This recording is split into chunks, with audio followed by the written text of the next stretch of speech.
त्यांचा कसा उत्साह आहे? कार्यकर्त्यांचा अतिउत्साह आहे की त्यांना असं आज अंग भरून आल्यासारखं त्यांना वाटते की आज उमेदवारी अर्ज दाखल करताना विजयाची खात्री वाटते का? 100% खात्री आहे. काय एवढा विश्वास वाटतो? कार्यकर्ताच तेवढं चार्जिंग आहेत आमचं की कार्यकर्त्यांनाच वाटते की आजच आमचा विजय असेल. आपण या निवडणुकीला कोणत्या मुद्द्यावरती समोर जात आहे? महत्वाचा कोणता मुद्दा आहे? प्रामुख्यानं तुमच्या जिल्हा परिषद गटातल्या अडचणी काय आहेत आणि त्या अडचणी सोडवण्यासाठी तुमचे काय प्रयत्न असतील? नाही, विकास कामाचं भारतीय जनता पार्टी केंद्रात भारतीय जनता पार्टी आहे, राज्यात भारतीय जनता पार्टी आहे आणि भारतीय जनता पार्टीचा विकास ह्या विकासावर आम्ही उमेदवारी केली.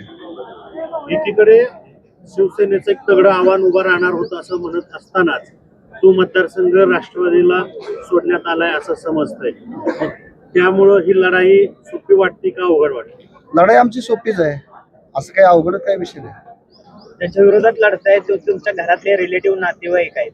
नाही, पक्ष पार्टी हा विषय ना. आम्ही भाजपचा आहे, भाजपचा. उमेदवारी करताना पाहुण्याशी काय बोलणं झालं होतं का? नाही, पाहुण्याशी बोलणं व्हायचा काय प्रश्न? ती त्यांच्या पक्षाचं काम करा, मी माझ्या पक्षाचं काम करा. आपण अध्यक्ष झाल्यापासून एक भारतीय जनता पार्टीला चांगल्या प्रकारचं यश पाठीमागील निवडणुकीमध्ये मिळालेलं दिसतंय.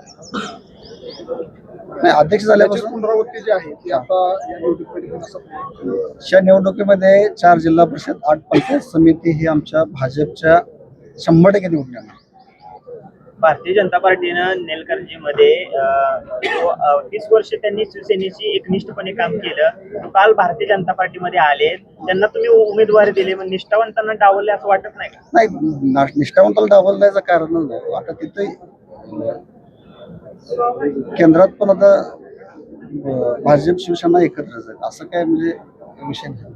नंदकुमार धंजे त्यांनी सुद्धा तयारी दाखवली होती, परंतु त्यांना डावलून तुम्ही आयात उमेदवाराला उमेदवारी दिली, हे योग्य वाटतंय तुम्हाला? आता ह्याबद्दल आता